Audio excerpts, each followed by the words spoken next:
आप देख रहे हैं इंडिया टाउन न्यूज, भारत की बात।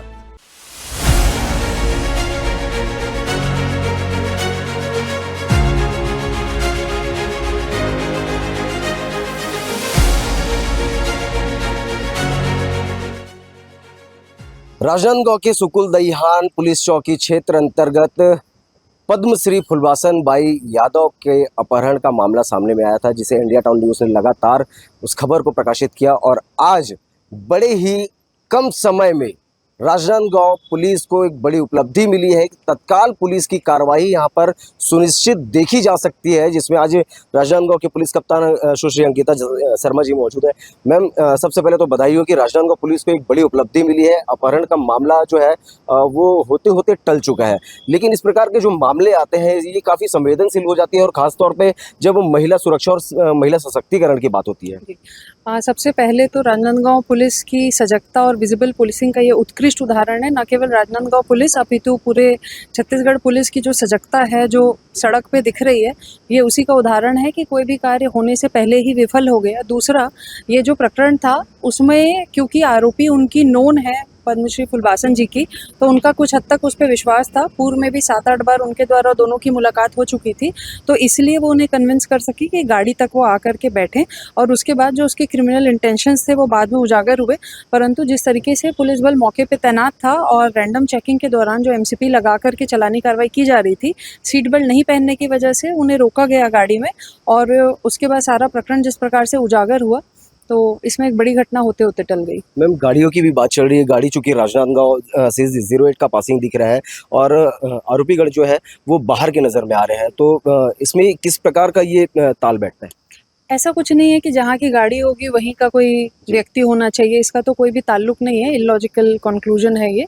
और जिस प्रकार से वो बेमेतरा के लोग थे, एक दिन के लिए उन्होंने गाड़ी मांगी थी किसी पे पैसे को लेकर के। ड्राइवर जिस तरह आप देख रहे हैं वो दुर्ग का रहने वाला है, तो जो मालिक था उसने कभी राजनांदगांव से गाड़ी खरीदी होगी, तो भारत में कहीं से भी गाड़ी खरीदी जा सकती है, तो उसमें ऐसा कोई कोरिलेशन नहीं है। फुलवासन दीदी से हमने भी जब बात किया था तो उनका कहना ये था कि वो चिप्स का आड़ लेकर के वो लोगों के घर तक के और समूहों तक के पहुंचते थे, तो ऐसे में जो और भी अन्य लोग हैं, अन्य समूह हैं, वो लोग कैसे सुरक्षित रहेंगे? जिस प्रकार से वो अपने समूह के सामान को बिक्री करने के लिए दूसरी जगह जाते थे, तो वैसा ही उसमें सामने आया है। और ऐसे कई बार समूह के द्वारा ठगी के प्रकरण सामने आते हैं, जो ठगी के प्रकरण होते हैं कि समूह की आड़ में ठगी की जाती है, परंतु उसमें जो व्यक्ति उसमें होते हैं, जो समूह का काम करते हैं, वो खुद ही इतने नॉलेजेबल होते हैं और इंटेलिजेंट होते हैं, तब इस प्रकार के कार्य वो करते हैं। तो उन्हें सजगता के साथ अपने कार्य को करना चाहिए और अकारण ही हर व्यक्ति पे विश्वास नहीं करना चाहिए।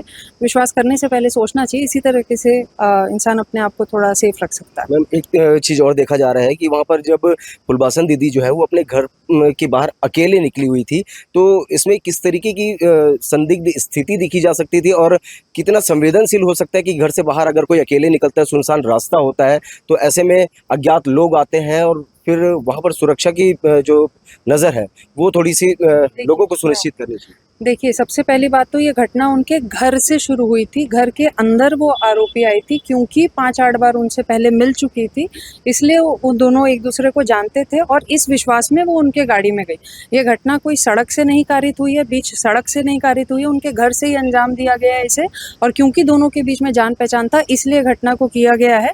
तो ये कहना कि कहीं भी सड़क से कोई घटना हुई है, ऐसा कोई भी तथ्य नहीं आया। और जिस प्रकार से कल फुलवासन जी ने भी अपने नैरेटिव में बताया था, तो उसमें भी यही बात सामने है, उनके घर से ही ये घटना प्रारंभ हुई है, क्योंकि आरोपी पे उनका विश्वास था। इसीलिए आप सभी से कह रहे हैं कि अगर कोई भी ऐसी घटना होती तो अकारण ही किसी पे विश्वास नहीं कर लेना चाहिए, ताकि अपने आप को सेफ रखा जा सके। मैम, राजनांदगांव पुलिस जो है वो अब राजनांदगांव में एक चर्चा का विषय बन चुका है, चूंकि सुरक्षा करना उनका दायित्व है, मगर इतनी जल्दी उस उपलब्धि को पा लेना और लोगों की सुरक्षा पर तैनात होना, तो जनता से भी आप क्या अपील करेंगे? और पुलिस को वो जो कर्मचारी पुलिस कांस्टेबल जो है वो वहाँ पर जो मौजूद थे, क्या उन्हें भी सम्मानित किया जाए? पहली बात तो उन्हें सम्मानित किया जा चुका है और आईजी महोदय के द्वारा भी पुरस्कार वितरण के बारे में उन्हें कहा गया है। साथ ही ये बताना चाहेंगे कि ऐसी घटना होना और उसे विदिन 2-3 किलोमीटर्स के रोक लेना और उसे विफल कर देना, ये अपने आप में दर्शाती है कि राजनांदगांव पुलिस ग्रास रूट में सक्रिय है और ज़मीन पे जुड़ के काम कर रही है।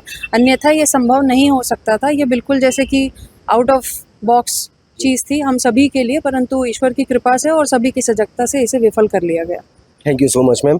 जिस तरीके से हमने पिछले ही खबरों में आपको बताया था कि किस तरीके से पद्मश्री फुलवासन भाई यादव का अपहरण हुआ, और अपहरण पर फुलवासन भाई यादव ने भी कहा कि ये लोगों का प्यार है, लोगों का आशीर्वाद है, और साथ ही पुलिस प्रशासन की वो सजगता है जिसके बदौलत आज वो सुरक्षित अपने आप को महसूस कर रही है। और साथ ही साथ फुलवासन भाई यादव ने पुलिस विभाग सहित पूरे प्रदेश के उनके परिचित के लोग और जो उन्हें जानते हैं, जो उन्हें मानते हैं, उन सभी लोगों का आभार भी व्यक्त किया है।